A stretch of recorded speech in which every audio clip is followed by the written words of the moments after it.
My name is Tim Upton, and I'll be your host today. First, I'll start by introducing our speaker, Steve Minnich. Then he'll give his presentation, which will be about 20 minutes, followed by a 5 to 10 minute question and answer session. So if you think of any questions during the presentation, please feel free to enter them in the chat box at any time. So now I'd like to introduce Steve Minnich. Steve is the VP of Business Development at ADF Engineering and has over 15 years of experience managing projects and working with clients in the food processing and manufacturing industry. His experience focuses on project management throughout all phases of the engineering process, including construction, post-construction, process startup, and working with contractors and clients. Steve has extensive involvement with multiple phases of engineering work processes, ranging from feasibility studies and cost estimating to scheduling and construction management. Steve holds a degree in mechanical engineering and is construction management certified. So now I will turn it over to Steve for today's presentation.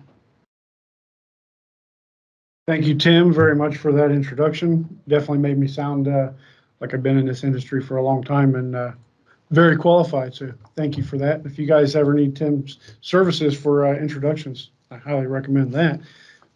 Made me sound much better.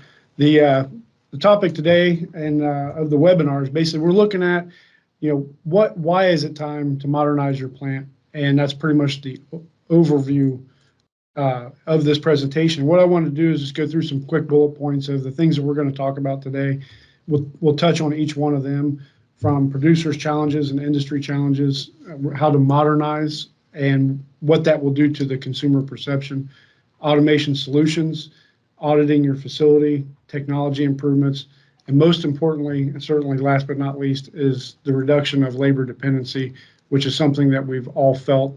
The need for more labor has grown incredibly difficult since the pandemic, and looking for the right qualified individuals who can stick it out and grow within a company.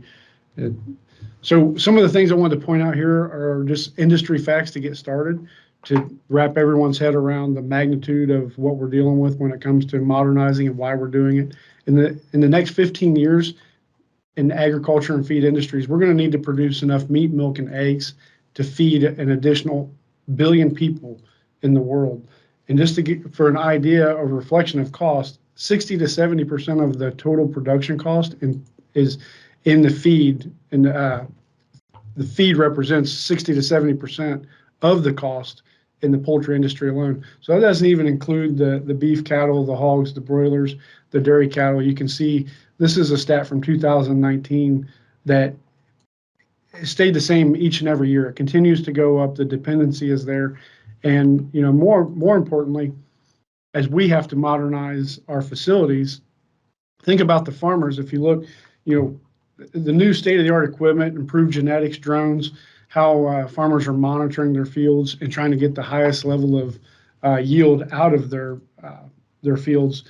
These guys are spending a lot of money with drones for fertilization. They're spending a lot of money on the R&D side for genetics.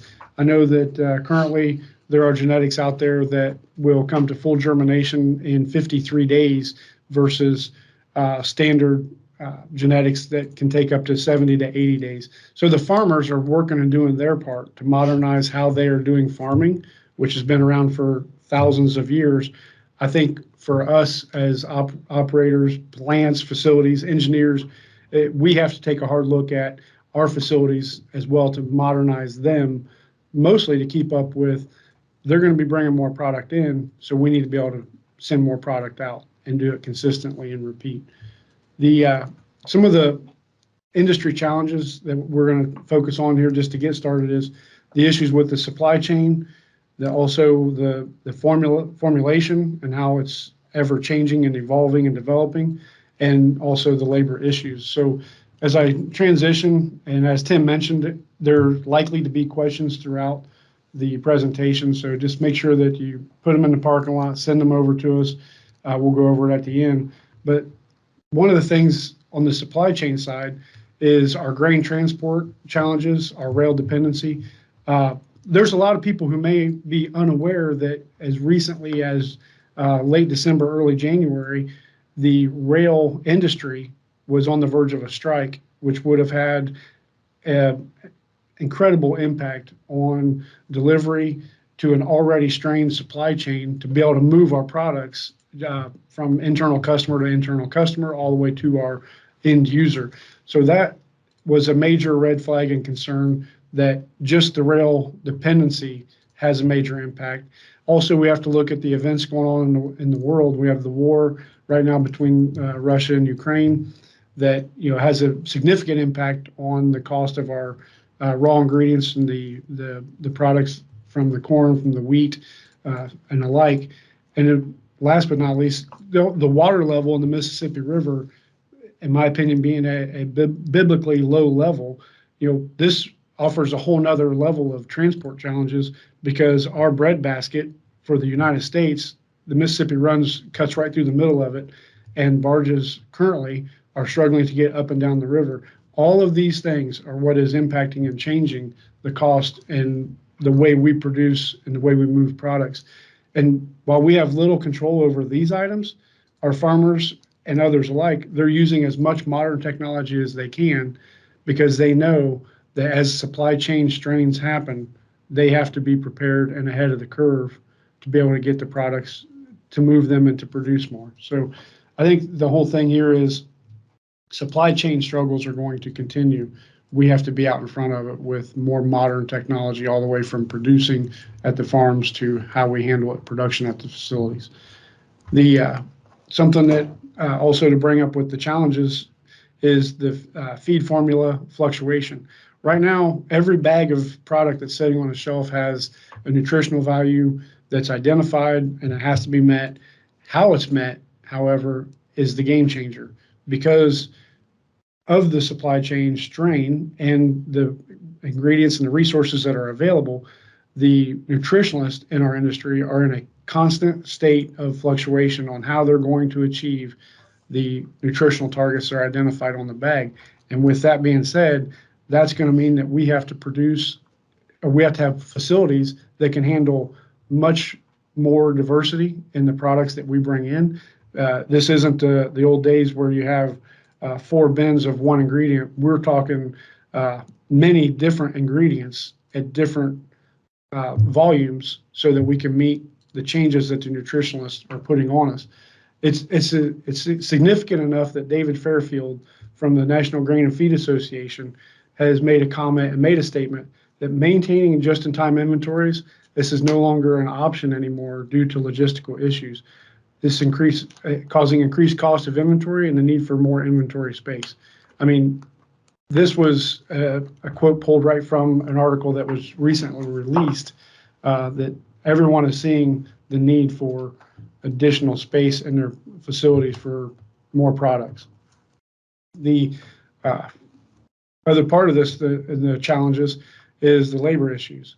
And this isn't just operational anymore at the plants. This is all the way from your millwrights and your equipment vendors. Not only are the equipment vendors struggling to get the raw ingredients, the steel and products in to make the more modern equipment, they're also missing the skilled labor.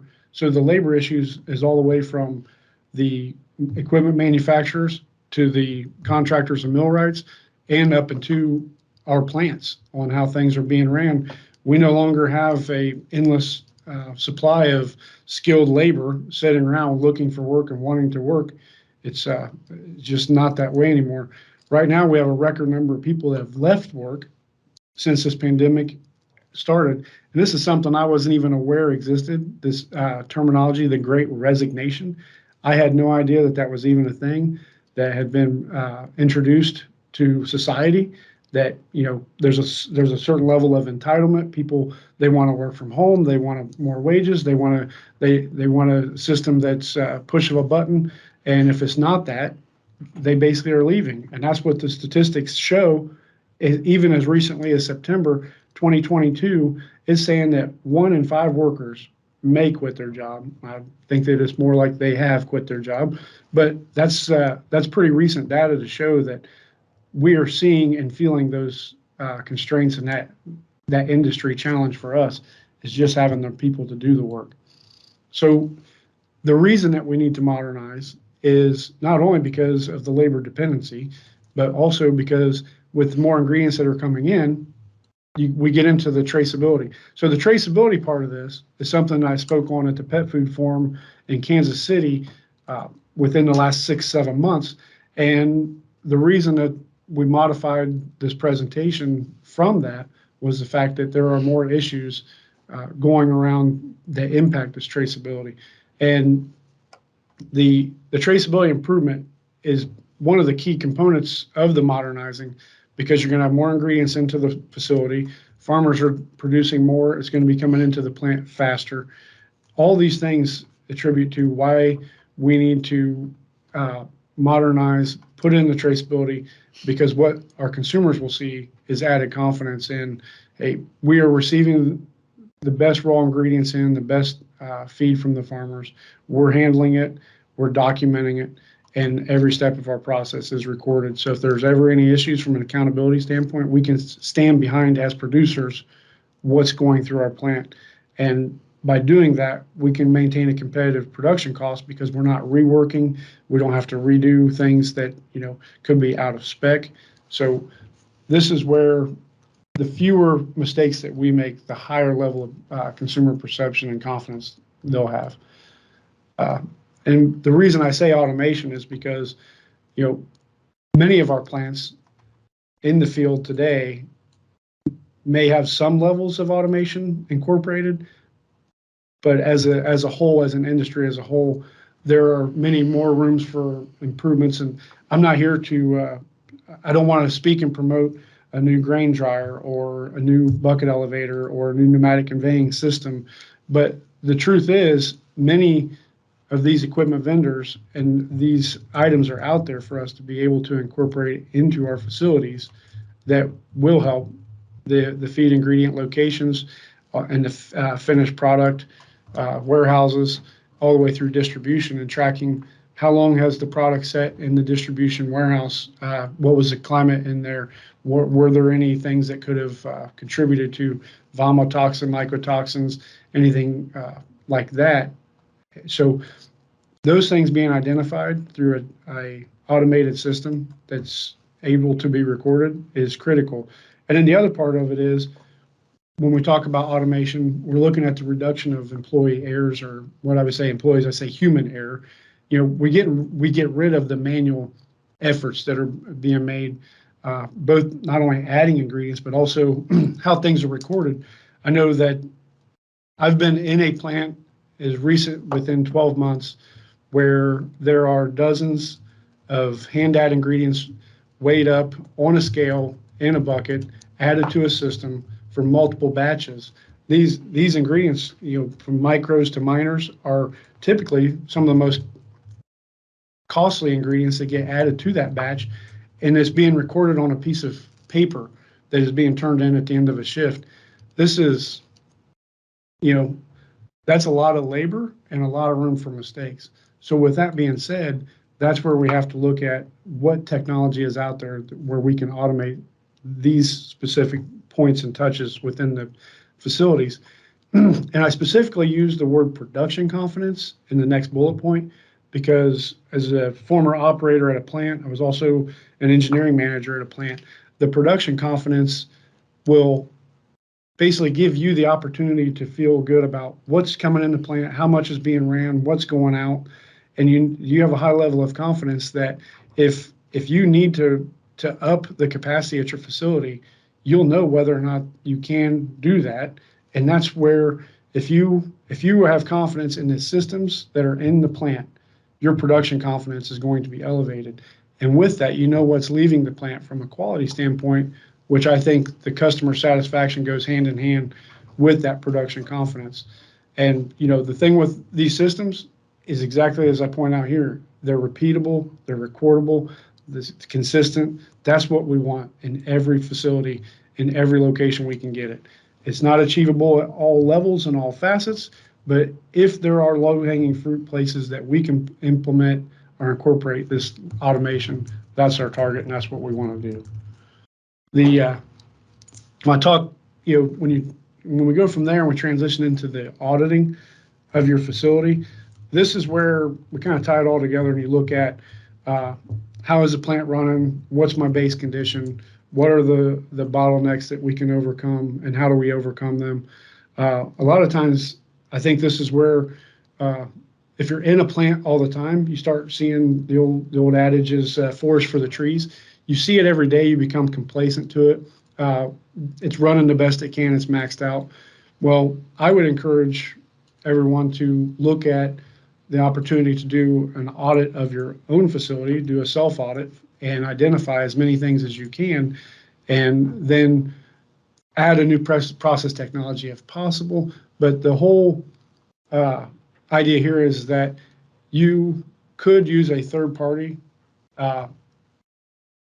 auditor to come in and look, who is not basically an unbiased set of eyes. They're looking at the facility, they're looking at how it's operated, looking at storage capacity, and finding out, basically they're going to compare the audit that they do with the audit that you've done, see what aligns, and then find out, are these things, can we incorporate some automation to eliminate? Can we change out a piece of process equipment, process technology, new conveyors, different types of bucket elevators, or even valving?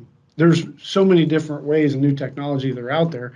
And one of the things that is a huge benefit that we see is working in different industries.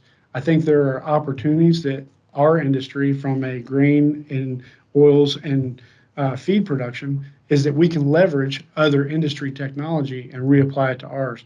I think that it does happen, but I think there's room for improvement to where we can work together to come up with, well, if another industry has a technology that works for them, can it be modified? Can we incorporate into ours? And will it net the results that, basically move us ahead in what we're doing over our competition?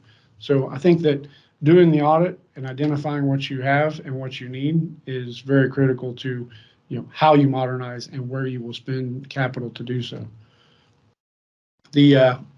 Some of the technology improvements that I know that when I speak of the storage flexibility, I mean, there are systems out there now that these bins are, they have collapsible bins, they have flexible bins that can be incorporated into a existing facility, take up a pretty small footprint, because the whole idea is that many of these facilities, you're not going to need an entire new silo farm, but you are going to have more ingredients coming in that if you're not prepared for them, then you're going to end up with more hand adds and more room for human error.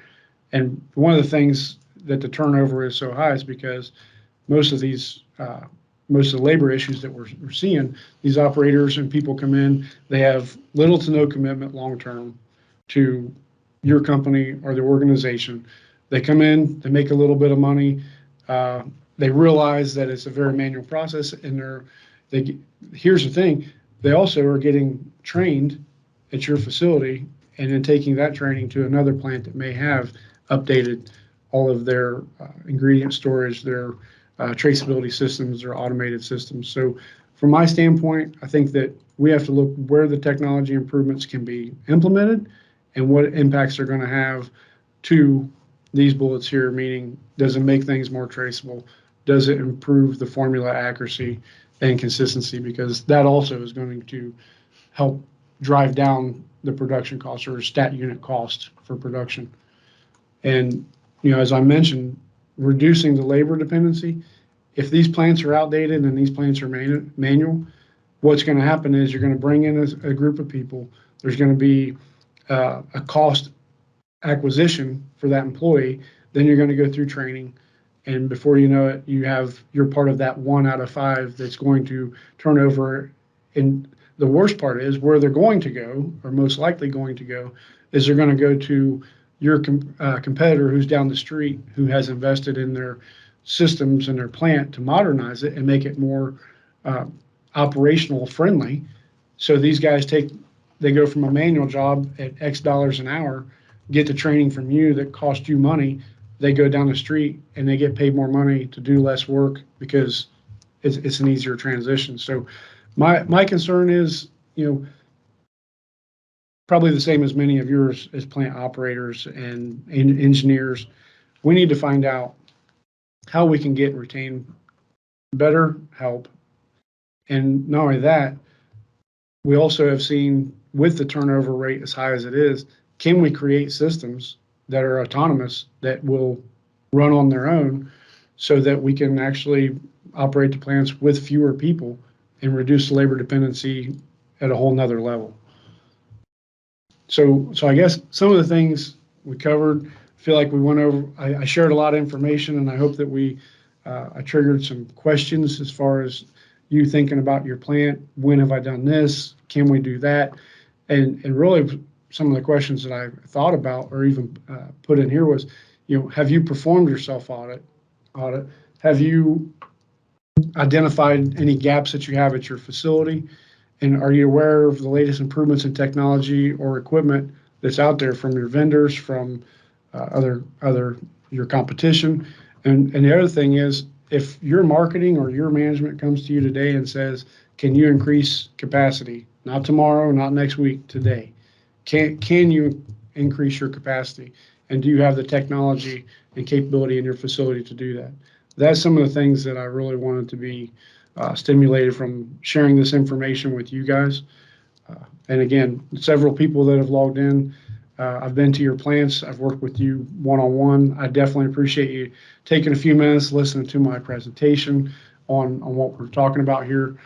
I definitely look forward to more visits to the plant, helping where we can help, and working together so that not only we get better at our engineering process, but we also help you improve your facilities to produce more product at a higher level, and basically keep up with, the demand.